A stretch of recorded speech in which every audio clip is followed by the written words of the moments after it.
Čaute všetci, všetkých vás vítam. Dneskajšie video bude o týchto dvoch armách. Jedno je arma Granit Grom a druhé je arma Typhoon Grom. Čiže sú to RTR autíčka v mierke 1:18, čiže malinké, to už vidieť podľa krabici, aké sú maličké tie autá, ale veľmi sa na ne teším a môžeme si ich rozbaliť a povedať niečo bližšie o týchto dvoch autách.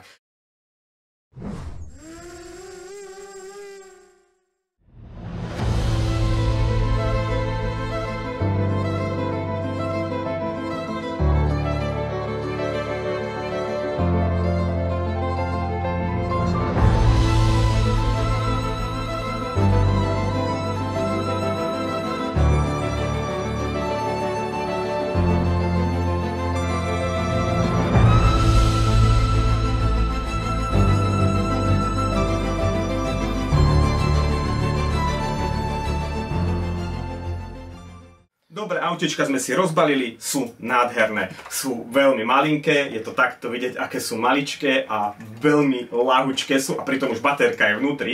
Čo sa týka balenia, je tam český manuál, samozrejme prečítať určite, aj dostanem sa k voľakým veciam pri videu, sú tam baterky do vysielačky, čo pravidlom vždycky není, je tam nabíjačka USB-C a samozrejme v balení vnútri priamo v autičku je už aj baterka Lipolka, čiže veľmi cením, že tam nedali Nimhu, ale dali tam hneď Lipolku, dvojčlánok, čiže paráda. Chladič, dali sem chladič na motor, na jednosmerný motor dali rebrovaný chladič hliníkový, super. Chladič má aj granit, ale ten Typhoon má ešte navyše na základe toho, že má dlhšie šasy, tak má ďalší ventilátor, ktorý je zvislo a chladí na motor z boku.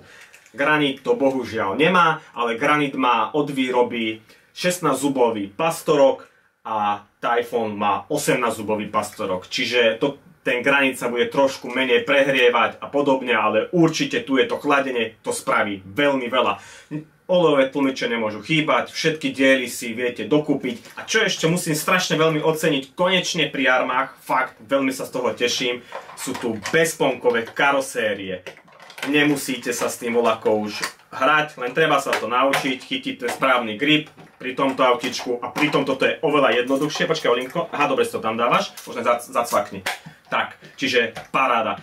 Bezponkové karosérie konečne a už sme sa dočkali aj pri armách na rýchlo upínací systém. Toto je taký menší monster truck a toto máte buginu. Ako som povedal, má dlhšie šasy, tým pádom sa tam zmestilo ešte aj chladenie navyše na motor. Čo sa týka ostatných náhradných dielov, náhradné diely sú veľmi podobné, dokonca vidím ramená, tie sú tie isté, tlmiče tie isté, odlišná farba len. Je tu dosť veľa podobných alebo tých istých náhradných dielov, ale samozrejme tiež nie všetko. A ešte musím spomenúť, je tu 2 v 1, čiže príjimač a regulátor v kope. Za mňa to není šťastné riešenie, keď odíde jedno, odíde druhé, alebo keď chcete niečo už robiť na tom, tak musíte to celé prerobiť, ale pri týchto malých autách to je pravidlom.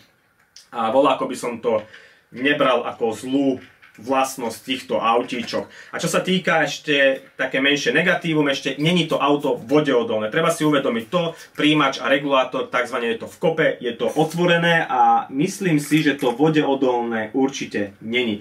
A je tu jednosmerný motor, takže určite s tým do vody veľmi nechodiť. Určite po veľkej mláke prejsť, keď prší, úplná pohoda, ale priamo ísť pod vodu a robiť voľaké experimenty, to určite nie. Dobre, autička si môžeme ísť dať nabiť a môžeme ísť s nimi ísť do terénu. Nezabudnúť pri týchto jednosmerných motoroch urobiť voľaký zábeh tých autíčok. Niekto to robí tak, že si ho obráti hore nohami alebo na niečo položí a nechá vysielačku pustených 15-20 minút, nech sa uhlíky zoderú podľa rotora. Ale my pôjdeme priamo do terénu, dáme polovičný výkon a to by mohlo stačiť pri týchto autíčok. A už keď hovoríme o tom polovičnom výkone, ešte musím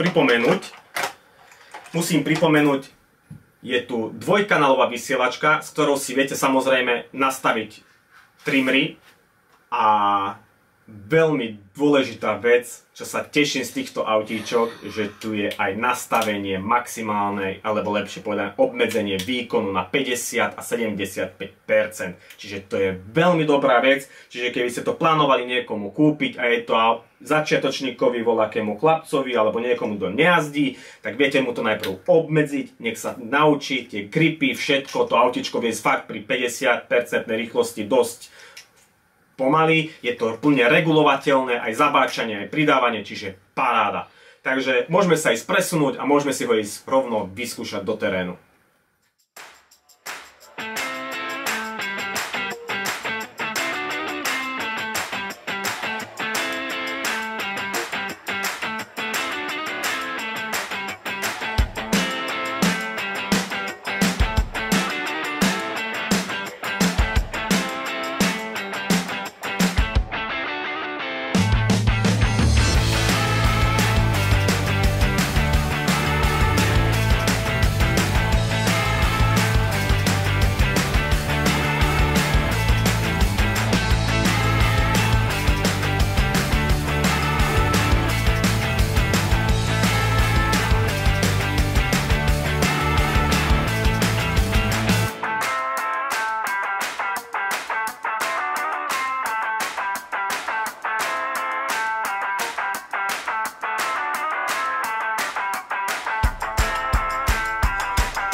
Zajazdili sme sa s týmito autičkami, čo sa týka obidvoch aut, obidve sú geniálne, veľmi dobre jazdia a ten Granit je trošku taký plávajúci na drahu, veľmi stávaný není, ale čo sa týka toho Typhona, tak na to, že to je takéto autičko, skôr som si myslel, že to je len kópia dizajnu Typhona, ale ono má voľakú aj funkčnosť na týchto dráhach, čiže z toho sa dosť veľmi teším, až na to, že zase Typhon zase neprejde taký terén, jak ten Granit, čiže to sú dve úplne rozdielne auta, nemôžeme ich porovnávať. Arma pre nás spravila menšie autíčka z tých väčších, čiže každý si nájde niečo do seba, do toho Granitu a do toho Typhona. Čiže za mňa sú geniálne.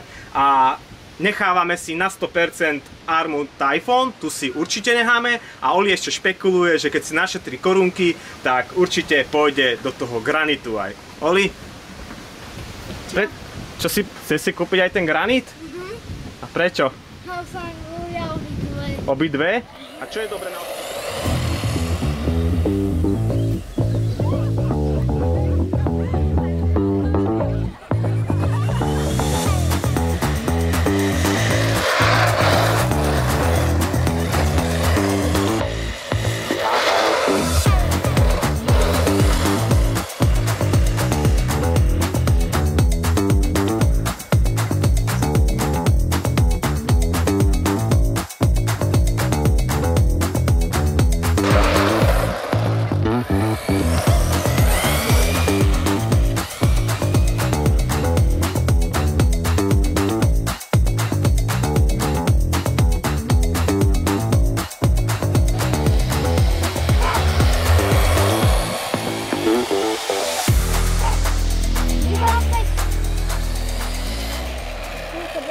Dobre, s obidvoma autičkami sme si zajazdili, pokiaľ ste stále nerozhodní, ktoré auto si kúpiť, stačí kontaktovať rcprofi.cz alebo priamo mňa a my vám veľmi radi poradíme, ktoré auto by bolo priamo pre vás. Čo sa týka cenovky na tieto dve autá, cenovka je geniálna a cena spĺňa všetko, čo by malo mať auto za tú sumu. Takže vrelo do nich, pokiaľ máte o ne záujem, dole v popisku je link na tieto krásne dve RC auta a môžete si ho jedno rovno ísť hneď objednať. Tak sa vidíme pri ďalšom videu. Čaute.